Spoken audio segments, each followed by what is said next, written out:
എല്ലാ ഹബീബി പ്രവാസ ലോകത്ത് തട്ടിക്കൂട്ടി ബിരിയാണിയിലേക്ക് സ്വാഗതം.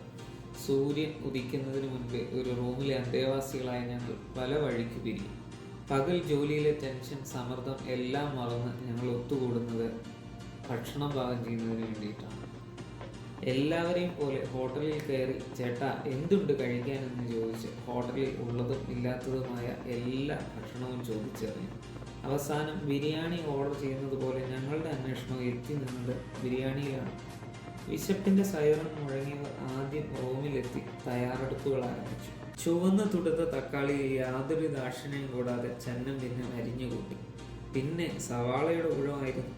കരയാനുള്ള സിഗ്നൽ തരുന്നതിന് മുൻപേ പാവം സവാളയുടെ ആയുസ് കഴിഞ്ഞിരുന്നു. ഒന്നായിരുന്ന പച്ചമുളകിനെ ഒറ്റ വെട്ടിന് രണ്ടാക്കി. മരുഭൂമിയിൽ മേഞ്ഞു നടന്ന പോത്തിനെ ഓടിച്ചിട്ട് പിടിച്ച് വെറുതെ നല്ലൊരു ഭാഗം വെട്ടിയെടുത്ത് കറി പീസാക്കി. ബീഫിനെ ഒന്ന് കുളിപ്പിച്ച് തൊട്ടപ്പനാക്കി മാറ്റിവെച്ചു. ബസുമതി റൈസ് കഴുകി കുതിരാൻ വേണ്ടി മാറ്റിവെച്ചു. സവാളയും ഉപ്പും ചേർത്ത് ഒന്ന് വഴങ്ങി വന്നപ്പോൾ അതിലേക്ക് ജിഞ്ചർ ഗാർലിക് പേസ്റ്റ് ഇട്ടു. അതിൻ്റെ നിറമൊന്ന് മാറിയപ്പോൾ തക്കാളിയും ചേർത്തു. പിന്നെ നമ്മളുടെ മസാലകളുടെ വരവായി. മഞ്ഞൾപ്പൊടി, മുളക് പൊടി, മല്ലിപ്പൊടി, ഗരം മസാല എന്ന് വേണ്ട ആവശ്യമുള്ളതും ഇല്ലാത്തതുമായി എല്ലാം അതിലേക്ക് തട്ടി. എല്ലാം കൂടി ഒന്ന് സെറ്റായപ്പോൾ ഞങ്ങൾ ബീഫ് അതിലേക്ക് ഇട്ടു. പുളിയില്ലാത്ത ഞങ്ങൾ ഉണ്ടാക്കുന്ന ബീഫിൽ അല്പം പുളി വേണമെന്ന് വാശി പിടിക്കുന്നതിൽ എന്തെങ്കിലും കുഴപ്പമുണ്ടോ? അതിനായി അല്പം തൈരും ചേർത്തു. ബീഫും സവാളയും തക്കാളിയും മസാലയും ചേർന്ന് വരുമ്പോൾ ഉള്ളിയൊരു ഗന്ധമുണ്ട്. എത്ര നേരമെന്ന് കരുതിയാൽ പിടിച്ചു നിൽക്കുന്നത്? പിന്നെ നടന്നതെല്ലാം യാന്ത്രികമായി.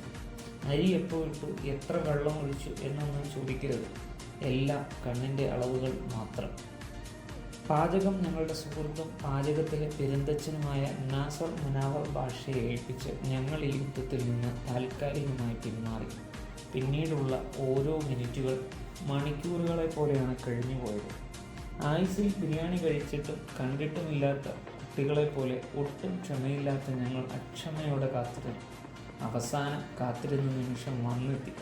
കുക്കറിൻ്റെ ആവി കളഞ്ഞ് അടപ്പ് തുറക്കുമ്പോൾ ബസുമതി റൈസിൽ അലിഞ്ഞു കയറുന്ന ബീഫിൻ്റെ ഗന്ധം വിശപ്പിൻ്റെ ആക്കം കൂട്ടിയെന്ന് പ്രത്യേകം പറയേണ്ടതില്ലല്ലോ.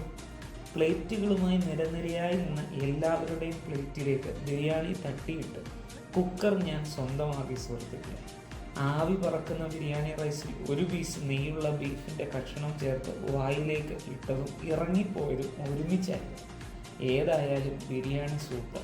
എല്ലാ ഹബീബി. അപ്പോൾ മറ്റൊരു വീഡിയോയുമായി വീണ്ടും കാണാം.